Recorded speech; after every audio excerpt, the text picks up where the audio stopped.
Wabarakatuh. Yang terhormat Bapak Kepala Sekolah SMP Negeri 3 Palopo, yang saya hormati Bapak dan Ibu pengajar praktik pribadi Ibu Suharnita, selaku juga Kepala Sekolah SMP Negeri 2 Palopo, dan pribadi Bapak Marianto Sarasang selaku Kepala Sekolah SMP Kristen Kota Palopo. Yang saya hormati pula sesama rekan guru penggerak, calon guru penggerak Angkatan 6 Kota Palopo, dan yang saya hormati juga Bapak dan Ibu guru hebat yang dapat berpartisipasi pada kegiatan kita hari ini. Puji dan syukur kita panjatkan ke hadirat Allah Subhanahu wa Ta'ala, karena pada hari ini kita bisa diberikan kesempatan serta kesehatan untuk menghadiri kegiatan kami, yaitu diseminasi aksi nyata modul 1.4 terkait dengan budaya positif sekolah. Salam dan salawat tetap tercurahkan kepada junjungan kita Nabiullah Muhammad SAW sebagai suri tauladan kita. Baik Bapak Ibu, perkenalkan pada kesempatan kali ini kami akan melakukan pemaparan dan sekaligus melakukan aksi nyata terkait dengan modul 1.4, yaitu penerapan budaya positif di sekolah. Saya perkenalkan terlebih dahulu calon guru penggerak yang ikut andil dalam kegiatan ini. Yang pertama, saya sendiri, Harbia SPD dari SMP Negeri 3 Palopo. Kemudian yang kedua, rekan saya Ibu Nismawati, mungkin semua sudah kenal atau masih ada yang belum kenal? Ya.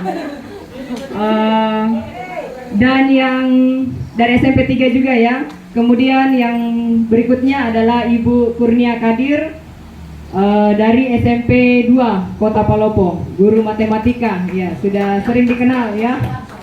Baik, untuk efisiensi waktu saya persilahkan kepada teman saya Ibu Nismawati SPD untuk menyampaikan materi yang akan disampaikan pada kesempatan kali ini. Kepadanya dengan hormat disilahkan. Assalamualaikum warahmatullahi wabarakatuh. Pertama-tama, yang terhormat Bapak Kepala Sekolah SMP Negeri 3 Palopo, yang kami hormati Bapak dan Ibu guru praktek kami, puji dan syukur kita panjatkan kepada Tuhan Yang Maha Esa, karena berkat rahmat dan hidayahnya kita masih diberikan kesempatan, kesehatan, sehingga kita dapat berkumpul pada siang hari ini, dalam rangka tugas kami di calon guru penggerak Angkatan 6 ini untuk modul 1.4 untuk aksi nyata. Nah, pada siang hari ini kami membawakan diseminasi budaya positif, di mana konsep budaya diseminasi budaya positif ini itu ada 6 submateri yang akan kami bahas pada siang hari ini.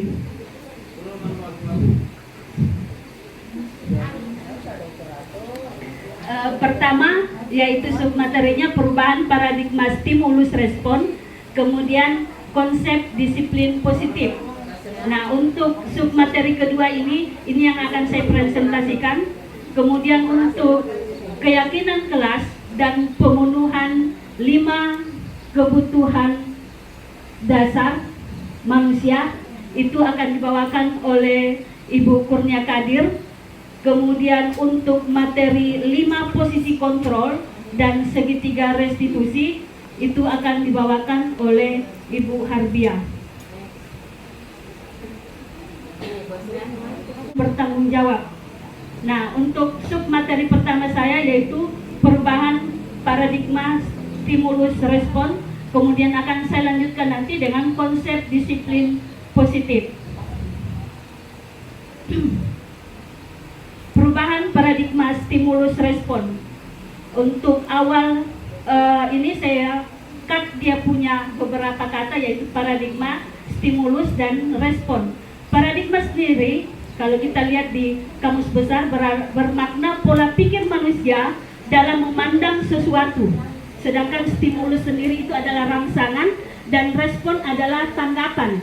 Jadi secara umum definisi dari perubahan paradigma stimulus respon itu perubahan cara pandang kita sebagai guru dalam memberikan rangsangan kepada siswa dan diharapkan ada respon positif atau tanggapan positif yang harus perlu selalu dicoba dan dilakukan secara kontinu untuk menumbuhkan budaya positif tersebut.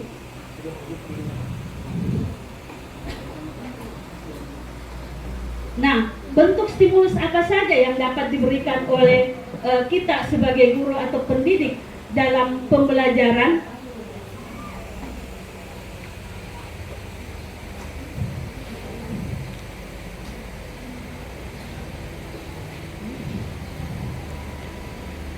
Satu, di sini saya mengambil penggunaan variasi. Penggunaan variasi metode mengajar, kemudian materi, variasi materi, dan buku penunjang yang kita gunakan pada saat pembelajaran.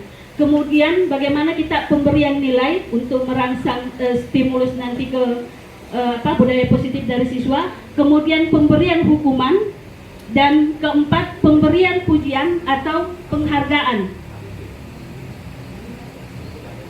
Nah, pertama yaitu penggunaan variasi metode mengajar atau materi, dan buku penunjang.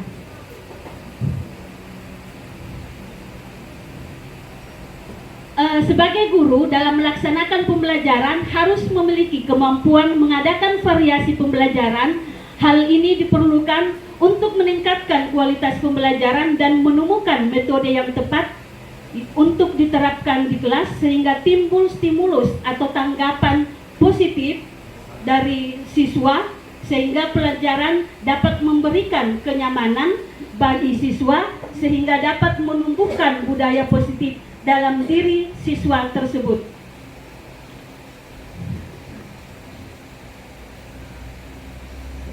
Kemudian stimulus kedua, terangsang kedua yaitu pemberian nilai. Nah, di sini pemberian nilai barangkali teman-teman pernah mendengar tentang konsep holistik atau pendidikan holistik. Jadi konsep holistik itu merupakan penilaian secara keseluruhan. Saya ingat kalau kita pada saat yang utama itu pada saat kita penaikan kelas yang sangat paling lama diperdebatkan itu adalah pemberian nilai. Nah, secara umum kan kadang kita sebagai guru itu lebih berfokus kepada pengetahuan. Nah, kalau teman-teman banyak membaca literasi tentang konsep holistik, maka itu kita harus memperhatikan atau menilai secara keseluruhan apa yang ada pada anak itu. Maka kita harus hargai dia sehingga baik itu kognitifnya, sikapnya. Jadi kalau misalnya pengetahuannya berikan hukuman yang membuat dia jerah tetapi mendidik, kemudian menulis beberapa halaman permintaan maaf di dalam buku pelajarannya maksudnya, kemudian memberikan tugas tambahan untuk murid yang melanggar aturan. Saya yakin berapa teman biasa melakukan. Kemudian merangkum materi pelajaran. Ya, kalau ada sesuatu yang kita ingin hukum kepada anak tersebut. Kemudian menyanyikan lagu di depan kelas. Nah, ini khusus ketika kita merasa bahwa ini anak ada dia punya potensi pintar menyanyi, maka kita bisa memberikan rasa di dalam kelas supaya lebih kurang tegangnya. Maka kita suruh anak yang talkatif tersebut untuk bisa menyanyi sehingga suasana kelas lebih nyaman lagi. Kemudian membacakan materi pelajaran yang telah dihafal di dalam kelas. Maksudnya begini, misalnya pada saat kita mengajar, kemudian ada anak-anak yang di luar situasi yang tidak sesuai dengan aturan, maka kita bisa bertanya dengan sopan. Bisa diulangi apa yang tadi Ibu pelajari? Maknanya seperti itu. Kemudian next, membawa murid ke ruang guru. Di sini maksudnya jika ada pada saat kita temukan anak-anak misalnya dia memakai sepatu yang tidak sesuai dengan aturan sekolah, maka kita bisa membawa ke ruang guru. Mungkin ada teman yang bisa memberikan tanggapan positif, apakah dibuka, kemudian diberikan sandal, kemudian besoknya boleh diambil ketika dia memakai sepatu. Atau misalnya dia mempunyai rambut yang panjang, nah ada guru teman yang biasa pintar memotong rambutnya, maka kita bisa alihkan kepada teman guru, sehingga apapun kesalahan anak tersebut kita tetap harus memberikan konsekuensi atas apa yang dilakukan, tetapi hukumannya tetap dalam bentuk hal yang positif.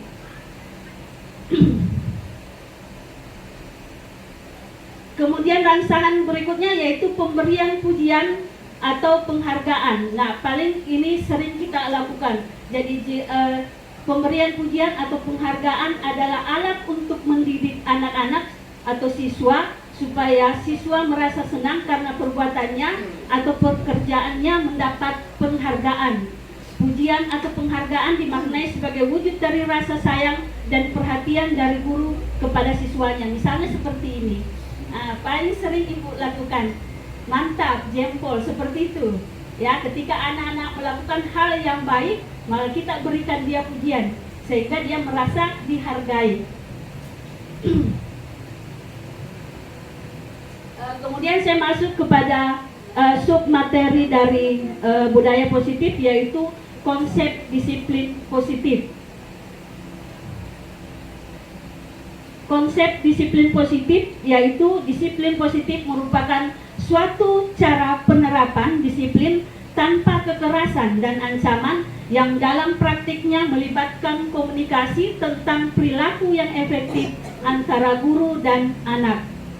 Guru mengkomunikasikan pada siswa secara langsung perilaku apa yang pantas, mana yang tidak pantas, dan apa imbalan untuk perilaku baik serta konsekuensi dari perilaku buruk. Artinya jika ada anak melanggar, maka tetap kita harus ingatkan dengan konsekuensi apa hukuman yang pantas untuk dia. Seperti misalnya pada saat upacara bendera, ada beberapa siswa yang tidak memakai topi atau tidak memakai dasi, tetap kita harus tegaskan konsekuensinya dia melanggar tata tertib, yaitu kita memberikan dia untuk berdiri di samping pembina. Setidaknya hal itu menyadarkan dia untuk kedepannya dia bisa memperbaiki aturan yang dia langgar.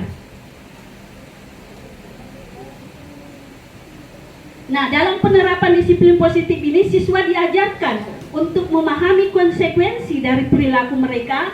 Selain itu, disiplin positif juga mengajarkan siswa tanggung jawab serta rasa hormat dalam berinteraksi dengan lingkungannya. Nah, kenapa muncul disiplin positif? Lawannya itu adalah hukuman fisik.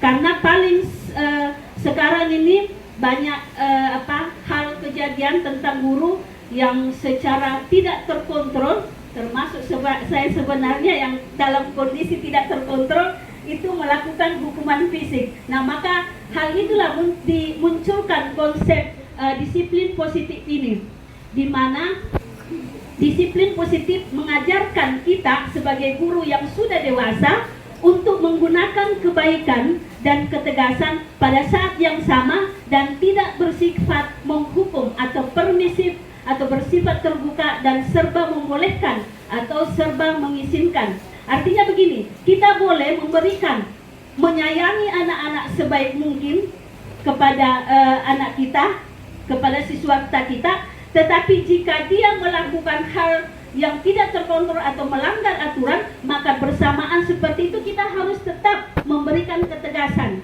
sehingga dia sadar bahwa apa yang dilakukan ini melanggar dan dia tidak melakukan. Kemudian ketika dia misalnya di dalam kelas, kita sadar bahwa ini anak sering berapa kali keluar masuk. Nah inilah serba memperbolehkan atau serba mengizinkan. Jangan sering diizinkan ketika dia sudah keluar berkali-kali. Saya biasa kalau seperti ini, saya biasa kalau dia sudah keluar boleh 2 menit, 3 menit. Kalau misalnya dia mau buang air kecil.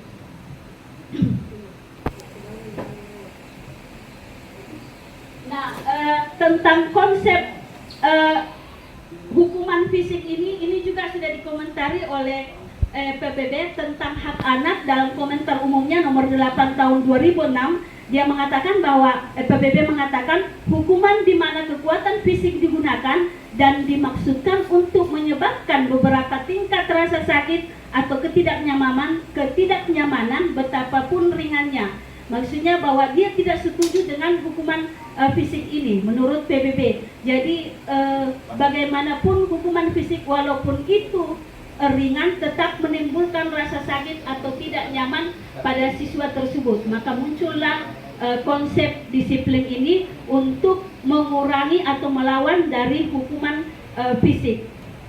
Sehingga disiplin positif tidak menggunakan hukuman fisik, berteriak ataupun hukuman berat pada anak. Jadi disiplin positif merupakan salah satu cara penerapan disiplin yang bertujuan untuk menumbuhkan kesadaran serta memberdayakan siswa untuk melakukan sesuatu yang baik tanpa ancaman maupun hukuman.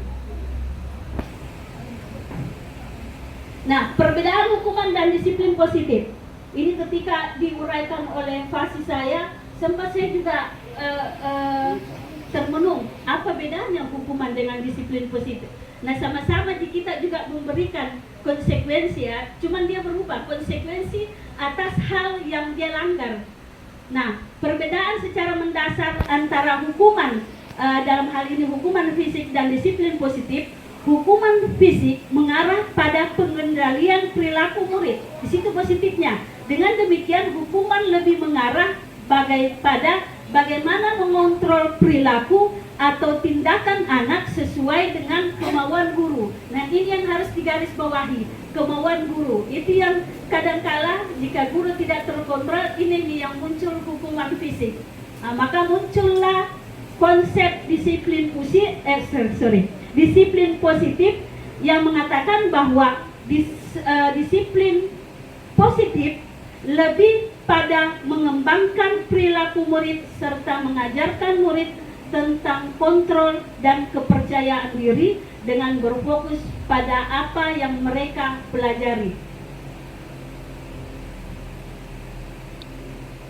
Nah, tujuan akhir dari disiplin adalah agar siswa memahami perilaku mereka sendiri, mengambil inisiatif, menjadi bertanggung jawab atas pilihan mereka atau konsekuensi atas apa yang mereka lakukan, dan ketika menyadari apa yang konsekuensi atas apa yang diberikan, mereka menghargai diri mereka sendiri dan orang lain sehingga tidak berulang mereka perbuatan mereka yang melanggar tata tertib.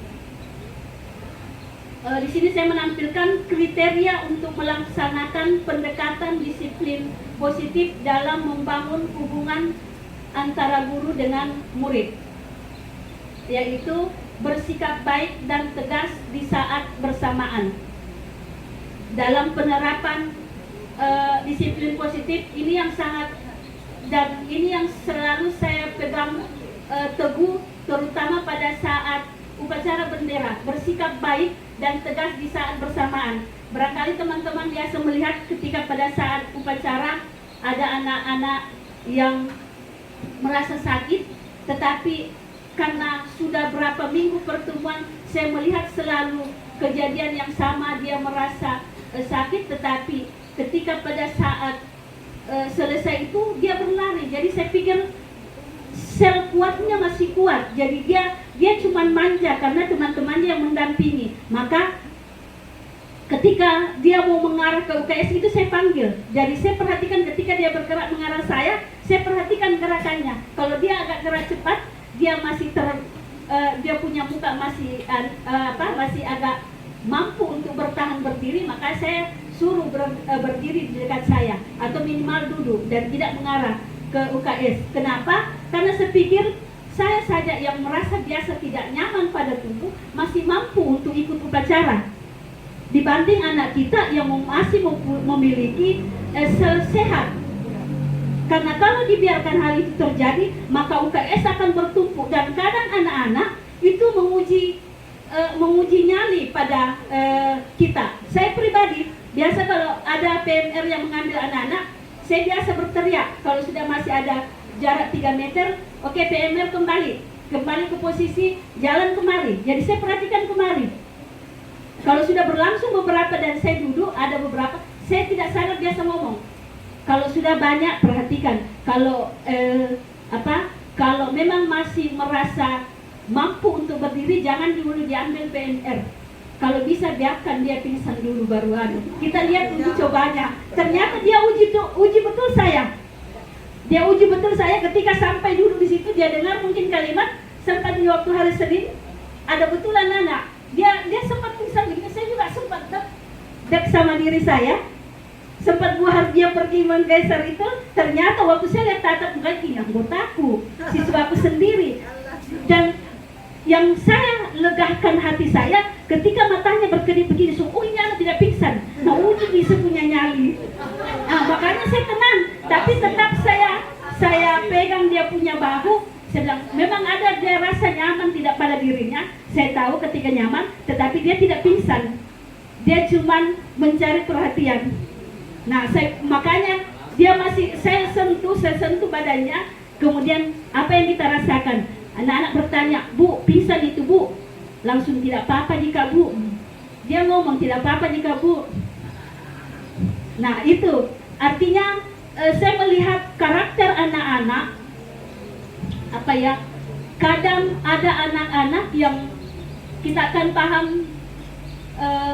Anak-anak dalam kelas itu beraneka ragam, dia punya karakter. Ada memang yang baik, tetapi ada memang yang susah atau susah kita kontrol. Nah, disinilah kita memang tetap kita harus bersikap baik, tetapi di saat bersamaan kita harus tegas bahwa hal yang kau lakukan, apapun yang kau lakukan, jika itu merugikan untuk orang lain dan dirimu, maka harus ada konsekuensi atas apa yang kamu lakukan. Nah, kemudian masih kriteria untuk melaksanakan pendekatan disiplin positif dalam membangun hubungan antara guru dengan murid. Yang kedua yaitu membantu murid merasa dihargai dan memiliki keterikatan antara dirinya dengan guru dan teman di kelasnya, sehingga ia merasa menjadi bagian dari kelas. Saya ingin memberikan contoh di kelas saya pribadi. Di kelas saya ada 2 yang kecil. Barangkali teman tahu yang mengajar, yaitu Ahmad Aldi dan Anugrah. Itu bertolak belakang dia punya sikap. Persamaannya cuma sama-sama kecil. Nah, Ahmad Aldi itu kasihan. Setelah saya sempat saya coaching sama dia, saya selalu bertanya, akhirnya saya tahu dia punya kehidupan, dia punya orang tua. Dan saya sering bertelepon dengan orang tuanya. Dia sudah pisah, orang tuanya sudah pisah. Kemudian dia ini anak cuma mencari uang, sering mencari uang, makanya dia malas. Nah, yang paling fatal ketika teman-temannya biasa mengejek, itu dia tidak masuk sekolah. Ketika saya telepon orang tuanya, dia cari, dimarahi. Dia kadang-kala ini anak menghilang, tidak datang, tidak ke rumahnya, tinggal di tempat lain. Makanya saya biasa konsultasi dengan berbicara dengan ibunya. Perbaiki saja. Saya akan perbaiki juga di sini menjaganya. Minimal dia tamat SMP. Ya, langsung dia bilang bagaimana dengan peninggal tidak mampu jika dia naik kelas nanti ini, Bu. Saya bilang kelas 1 kan begitu pun juga, tapi guru-guru di sini guru-guru baik juga memberikan kesempatan. Selama ada hal positif dari guru tersebut, saya yakin dia memberikan juga. Nah, berbeda dengan Muhammad Anugrah. Kalau teman-teman tahu Muhammad Anugrah, kita satu kali ngomong suaranya lebih tambahan kalimatnya lebih banyak, tetapi dia juga memiliki positif yang baik. Semarah apapun saya sama dia, tetap Tonji paling rajin dia pada saat pagi-pagi dia datang. Dia yang paling pertama biasa di tempat membersihkannya itu. Nah, ini yang saya ingin terutama untuk Ahmad Aldi, bahwa bagaimana kita di dalam kelas adil tidak berarti sama. Itu makna saya untuk semua anak siswa kita. Adil tidak berarti sama, bahwa perlakuan kita terhadap anak tidak berarti harus sama. Biasa anak saya di 8B itu komplain, Bu, kalau Ahmad Aldi melakukan kesalahan, biasa bang ibu diam. Kalau kita dimarahi, karena berbeda. Kalau Ahmad Aldi itu dimarahi, ibu sunya tidak datang Mi. Jadi itu Mi harus dibujuk. Tetapi ketika kita marah juga diam Tonji kasihan. Dan itu kita harus sadari bahwa kita sudah berusaha di sekolah maksimal untuk memperbaiki dia punya sikap, tetapi latar belakang keluarga dan kondisi lingkungannya yang menyebabkan dia begitu. Dan itu yang harus kita pahami. Maka muncullah konsep holistik tadi, bahwa ketika kita memberikan penilaian kepada teman-teman, maka kita wajib mengetahui kondisi siswa tersebut sebelum mengambil keputusan. Nanti akan dibahas oleh teman-teman di kebutuhan siswa. Ada nanti, karena ini serangkaian sampai dengan berikutnya. Jadi saya kira demikian untuk pembahasan saya dua materi ini. Nanti akan dilanjutkan oleh teman berikutnya. Terima kasih.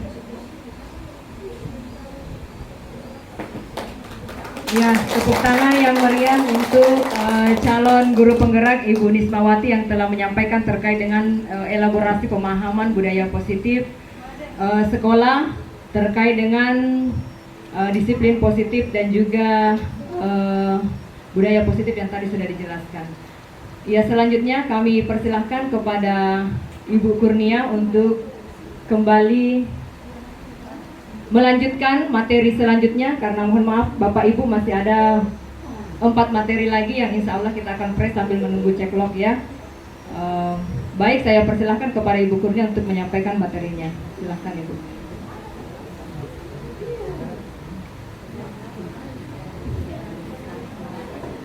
Terima kasih kepada Ibu Hardia. Bismillahirrahmanirrahim. Assalamualaikum warahmatullahi wabarakatuh. Dan selamat siang. Yang saya hormati Bapak Kepala SMP Negeri 3 Palopo, Bapak Ibu pengajar praktik pendidikan guru penggerak, calon guru penggerak Angkatan 6 Kota Palopo. Pertama-tama saya ucapkan banyak terima kasih karena saya diberi kesempatan berdiri di sini untuk mengimplementasikan atau mengimbaskan materi pendidikan guru penggerak, khususnya pada modul 1.4 yaitu budaya positif. Dan saya akan perkenalkan diri terlebih dahulu supaya kita saling menyapa, dan ada beberapa keluarga saya di sini, Bapak Jamal dan Ibu Hajah Wahyuni. Saya guru di SMP Negeri 2 Palopo. Ada ibu guru saya, masih ada satu ibu. Ya, alhamdulillah masih sehat walafiat. Sudah sama-sama dengan saya guru. Salam hormat saya Bu. Oke, jadi saya hari ini akan membawakan materi keyakinan kelas. Mungkin Bapak Ibu bertanya, kenapa keyakinan kelas, bukan peraturan kelas? Ya, jadi saya membawa Bapak Ibu untuk memahami kasus ini seperti peraturan menggunakan helm. Peraturan menggunakan helm, kita ketahui yang menggunakan adalah yang pengguna roda 2 atau motor ya. Kira-kira apa alasannya Bapak Ibu kita diharapkan menggunakan helm? untuk aman, ya, untuk keselamatan ya, Bapak Ibu. Dan di masa pandemi, kita diharapkan menggunakan masker dan setiap saat mencuci tangan. Mungkin apa kira-kira apa alasannya? Ya, untuk kesehatan kita dan juga keselamatan kita. Jadi keselamatan inilah yang bisa disebut dengan suatu keyakinan di mana setiap orang lebih yakin, lebih bersemangat untuk jika dikatakan suatu keyakinan. Menjalankan suatu keyakinan itu anak-anak lebih merasa bersemangat dibanding jika suatu peraturan-peraturan saja yang secara tertulis. Nah, bagaimana mengimplementasikan di dalam kelas kita?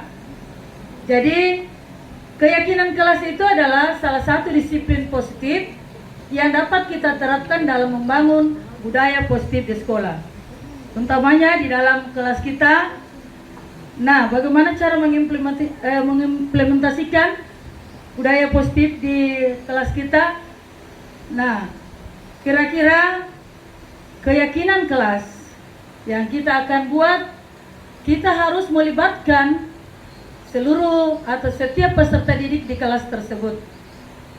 Jika terdapat 32 peserta didik, maka semua harus curah pendapat di situ.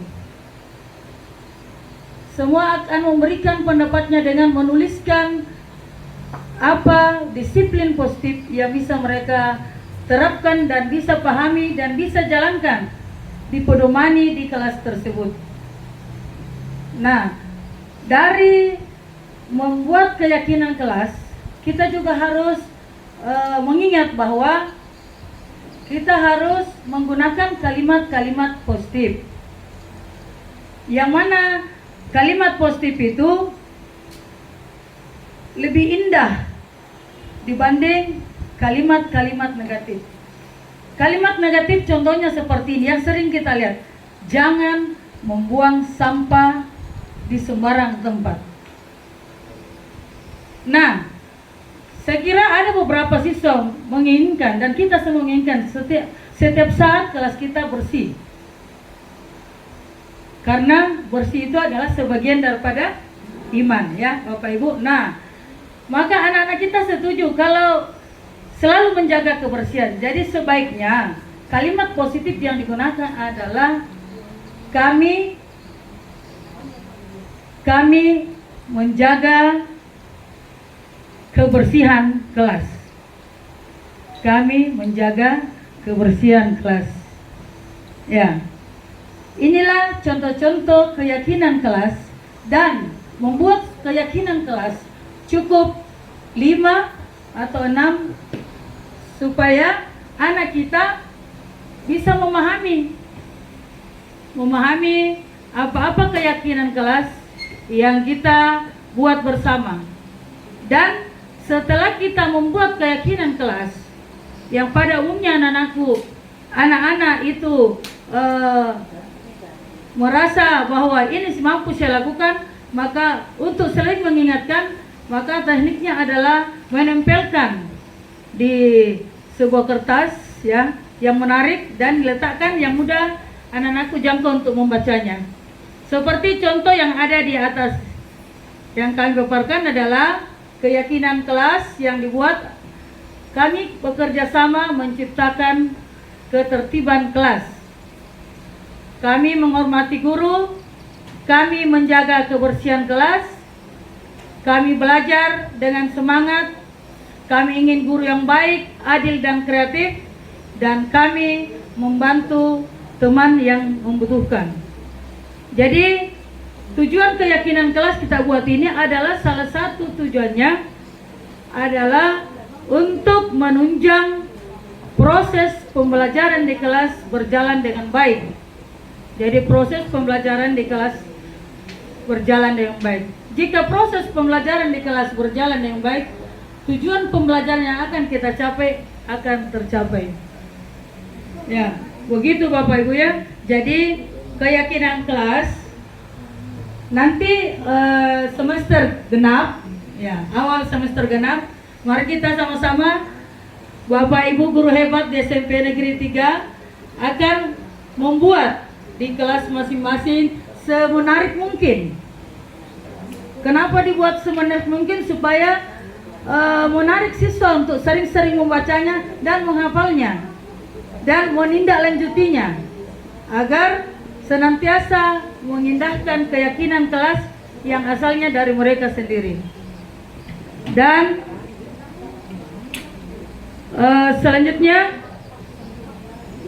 Bapak Ibu, materi kedua saya jadi kebutuhan dasar manusia.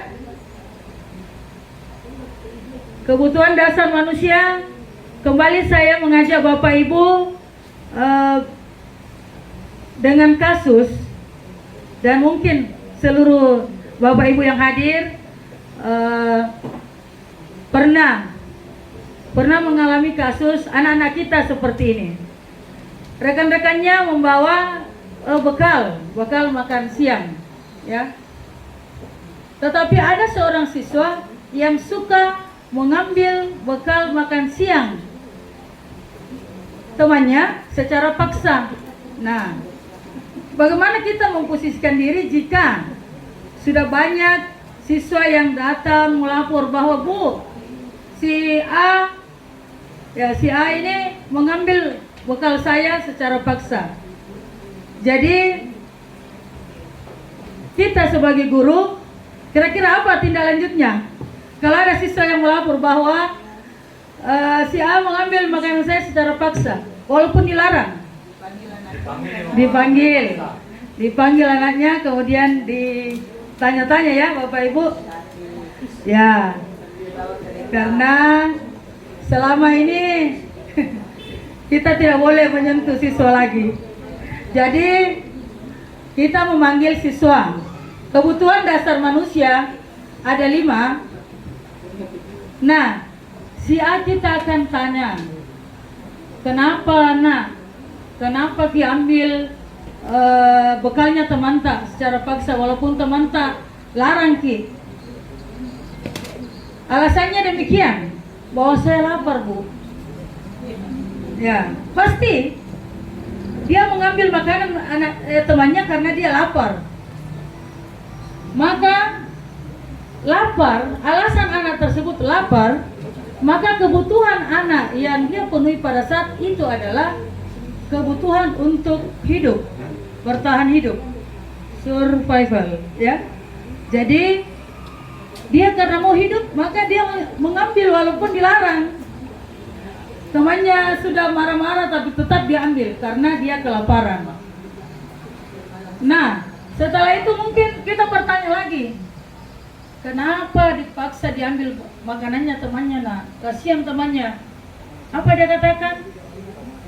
Supaya ibu guru bisa memberitahu orang tua saya, ya, bisa menelpon orang tua saya, supaya saya juga dibuatkan bekal makanan, diantarkan bekal makanan. Ini adalah kebutuhan anak tersebut yang dipenuhi adalah cinta dan kasih sayang. Love and belonging. Karena kadang anak kita, ya, saya juga termasuk salah satu orang tua. Kadang kita tidak sempat menyiapkan bekal anak-anak kita. Jujur saja, disuruh sarapan, dibilang nanti di sekolah mah. Sehingga, nah inilah biasa yang dilakukan anak-anak kita, mengambil paksa bekal temannya. Yang ketiga ini kalau kita tanya anak-anak, kenapa diambil bekalnya teman tanah? Yang dia katakan adalah, saya ingin ibu saya membuat bekal saya tidak itu saja. Hari ini ikan, besok juga ikan. Jadi maunya menunya dirubah, ya, menunya dirubah. Nah, ini adalah pemenuhan kebutuhan dasar anak tersebut adalah kebebasan atau freedom. Dengan adanya kasus ini mungkin orang tuanya bisa membuat atau mengganti menunya dari informasi dari guru yang menangani anak tersebut. Yang keempat adalah jika kita menanyakan anak tersebut, dia beralasan bahwa saya senang, saya enjoy, saya senang melihat temanku marah. Saya senang lihat temanku kalau dia mukanya marah pada saat mengambil makanannya. Jadi bukan karena dia lapar, cuma iseng.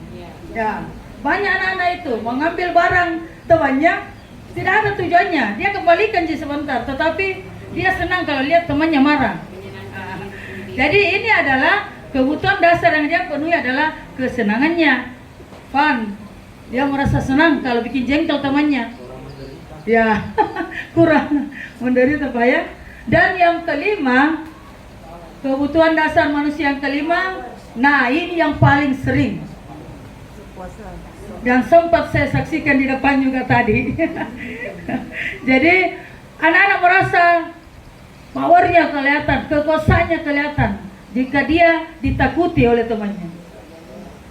Suka mengganggu, nah itu karena ditakuti temannya, maka dia melakukan itu hanya untuk ditakuti, bukan karena dia lapar, bukan karena dia bagaimana, tetapi dia merasa hebat di kelasnya. Nah, ini jadi sok jago di kelasnya sehingga dia melakukan hal tersebut. Jadi bagaimana Bapak Ibu? Semua yang berbuat itu kebutuhan dasarnya berbeda-beda ya. Seperti dengan kita semua Bapak Ibu. Ya, setuju ya? Kebutuhan dasar kita berbeda-beda. Ya, jadi kebutuhan dasar kita berbeda-beda. Nah, menurut tokoh Glasser, kebutuhan dasar manusia itu berasal dari kita sendiri, dari hati kita. Nah, bagaimana kita bisa mengidentifikasi, bagaimana mencari solusi kebutuhan kita kembali kepada kita sendiri. Seperti yang dialami siswa kita di sekolah, bagaimana cara untuk memahami kebutuhan-kebutuhan mereka. Seperti saya kembali ke pelajaran saya, kebutuhan anak-anak di sekolah sangat banyak, sarana dan prasarana di kelas, kadang orang tua tidak perhatikan di rumah, sehingga proses pembelajaran di kelas bisa terhambat atau tidak berjalan seperti alokasi waktu yang siapkan karena begitu. Sama halnya dengan saya, guru matematika mengajar di kelas 9, begitu banyak alat yang digunakan untuk proses pembelajaran. Tetapi kembali lagi anak-anak kita kebutuhan dasarnya di rumah tidak diperhatikan atau kurang diperhatikan, mungkin karena faktor ekonomi, faktor keluarga, dan utamanya kemauan anak tersebut, apakah dia mau berubah atau tidak. Jadi kembali lagi kepada anak kita, mari kita bersama-sama guru-guru hebat di SMP Negeri 3 dan sama halnya di SMP Negeri 2. Apa kendala di sini sama juga pada umumnya di tingkat SMP. Pada umumnya di tingkat SMP sama halnya. Kendala-kendala yang kita menghadapi seorang siswa sama halnya, baik itu dalam pembelajaran maupun di luar kelas. Jadi saya akhiri mengingat waktu Bapak Ibu. Jadi saya persingkat penjelasan materi ini. Saya paham bahwa saya berbicara di depan guru-guru hebat. Jadi saya ini masih baru mulai beranjak ya. Bapak Ibu, terima kasih atas perhatian kita semua.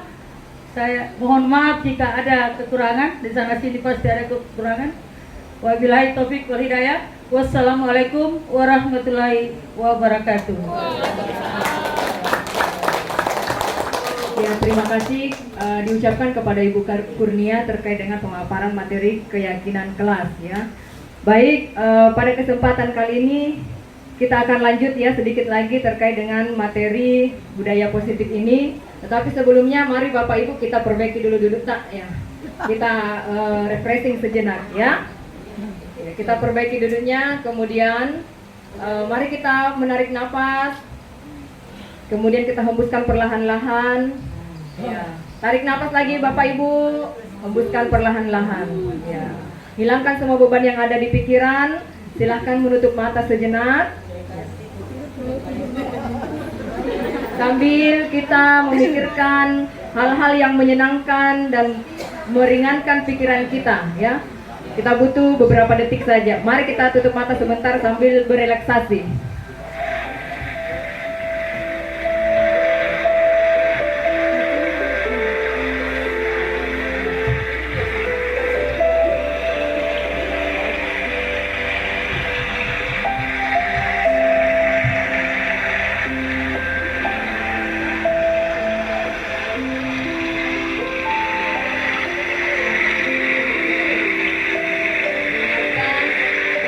Suara air mengalir. Begitu menghanyutkan ya. Semoga tidak terbawa arus air. Iya, kita kembali ke dunia nyata Bapak Ibu, ya. Jadi itu tadi sedikit refreshing otak yang harus kita lakukan untuk menjaga kestabilan pikiran kita selaku pendidik. Karena kita peran kita bukan cuma seorang pendidik, tetapi kita juga sebagai istri bagi suami, menjadi ibu bagi anak-anak, dan banyak hal yang bisa mempengaruhi pikiran kita. Oleh sebabnya, pada beberapa modul ini kami juga diajarkan untuk bagaimana memanage diri, memperhatikan emosional dan juga sosial, bahkan bangun tidur di pagi hari ya, hingga melangkahkan kaki keluar dari rumah itu kalau menuju sekolah sudah diperbaiki memang moodnya, supaya kita bisa benar-benar menerapkan budaya positif ini di sekolah. Baik Bapak Ibu, pada kesempatan kali ini saya akan membahas dua hal lagi ya. Yang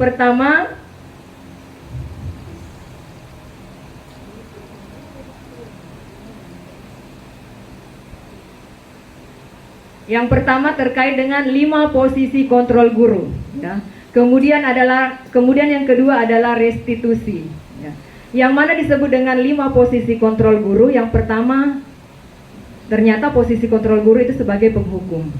Kemudian yang kedua, membuat orang merasa bersalah.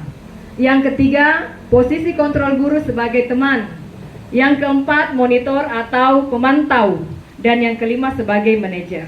Ya, baik, mari kita bahas satu persatu dan kita akan memahami sebenarnya kita dominan posisi kontrol kita itu di bagian mana. Jadi 5 posisi kontrol guru. Yang pertama adalah 1, sebagai penghukum.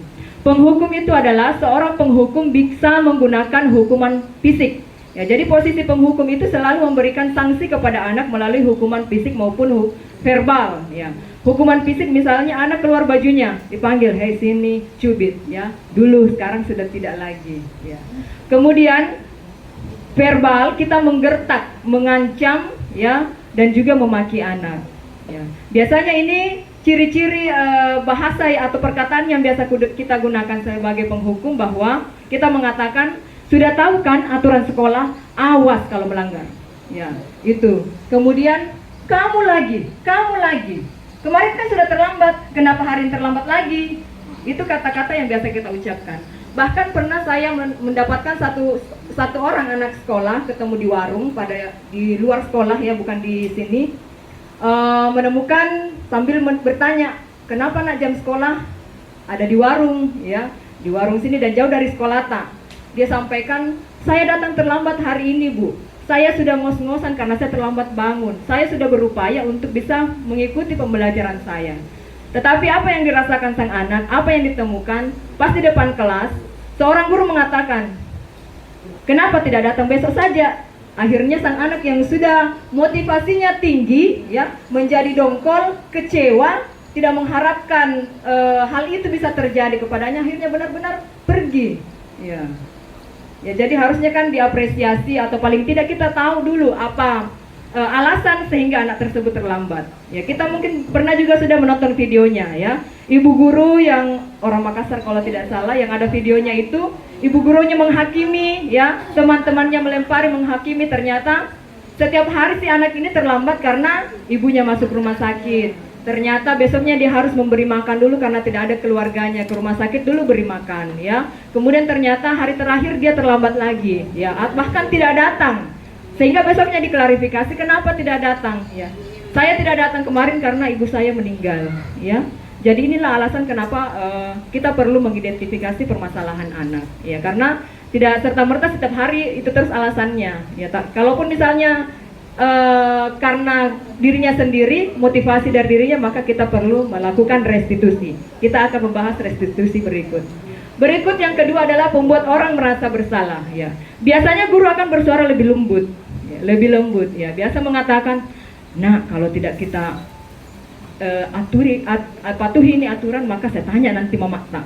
Ya, itu adalah salah satu kata membuat orang merasa bersalah. Jadi anak itu merasa merasa menyalahkan dirinya, ya, karena atas pelanggaran yang dilakukan, ya. Jadi dia berbicara dalam keheningan dengan kata-kata yang lembut. Kemudian posisi kontrol guru sebagai teman. Ya, guru pada posisi ini tidak akan menyakiti murid, namun akan tetap berupaya mengontrol murid melalui persuasi. Ya, jadi ini ya. Kemudian berikutnya adalah monitor atau pemantau. Ya, jadi guru selaku monitor atau pemantau mengawasi murid. Jadi mengawasi murid, biasanya guru tipe ini sudah tahu semua data-data dari sekolah terkait dengan aturan yang harus dipatuhi dan konsekuensi yang akan dilanggar. Jadi apabila murid melakukan pelanggaran, dia akan menanyakan, kamu tahu kan aturannya? Ya. Kamu tahu kan konsekuensinya? Ya, jadi itu yang dilakukan oleh posisi guru selaku monitor atau pemantau. Berikutnya yang terakhir, manajer.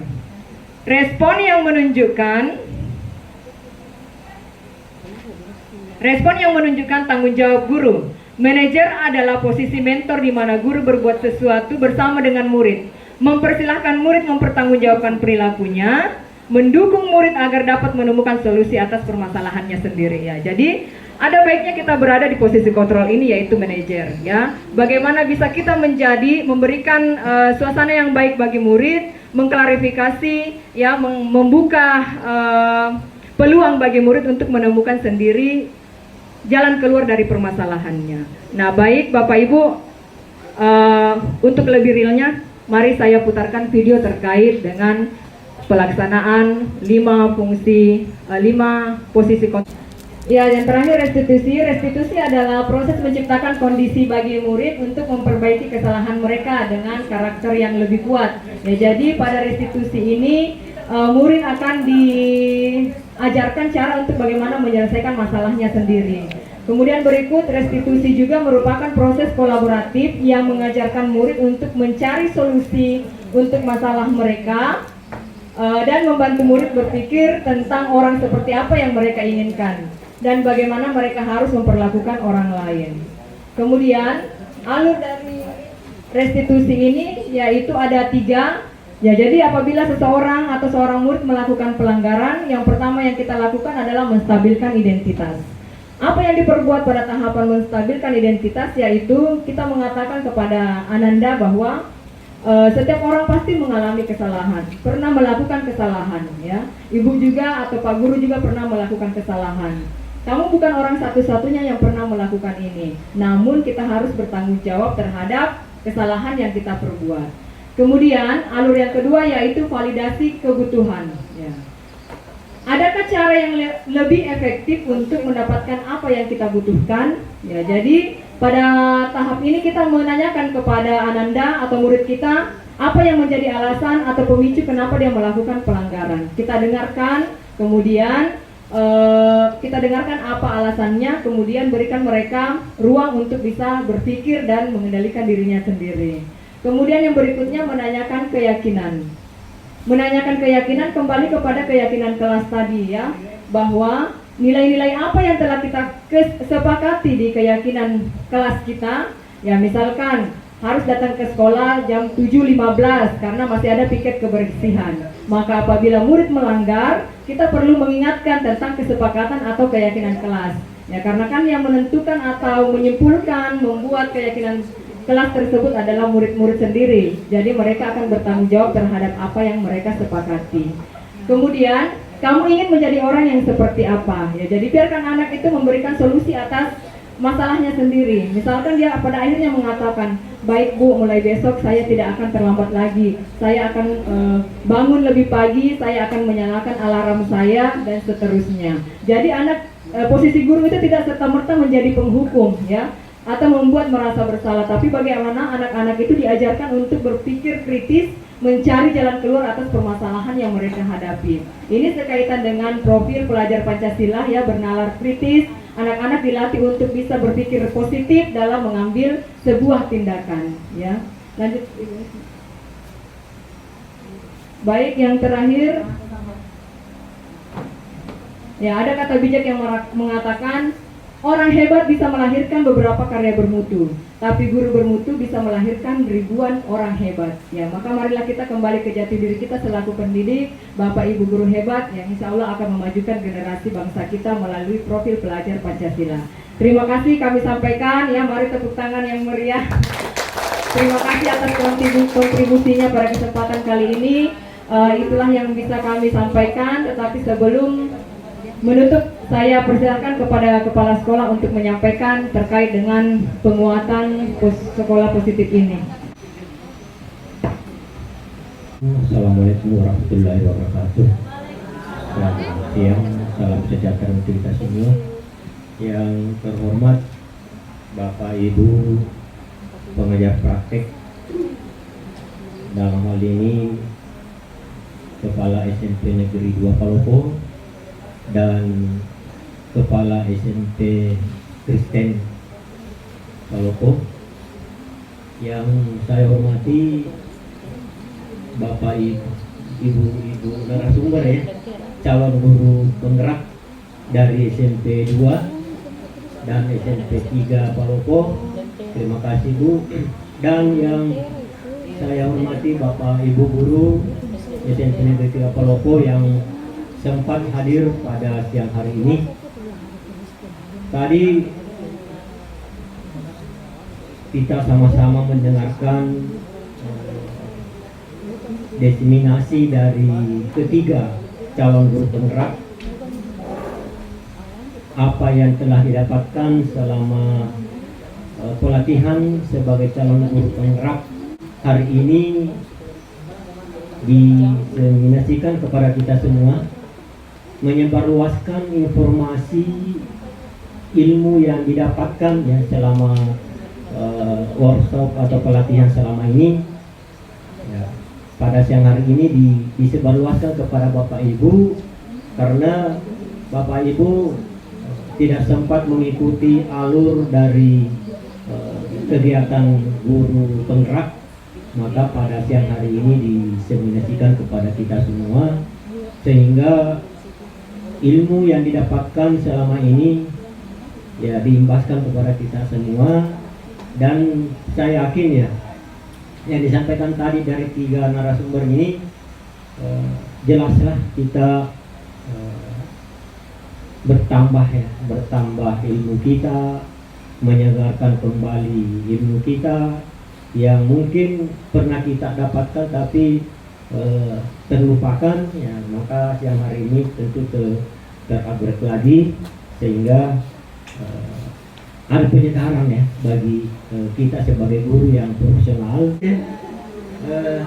Pengataan saya sebagai tuan rumah, terima kasih banyak kepada teman-teman yang sempat hadir, dan terkhusus kepada ibu-ibu calon guru penggerak, ya, dari SMP 2, SMP 3, dan Bapak Ibu sebagai pengajar praktik yang luar biasa.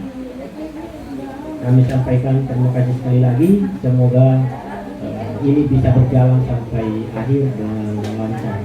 Sekian, terima kasih. Wassalamualaikum warahmatullahi wabarakatuh.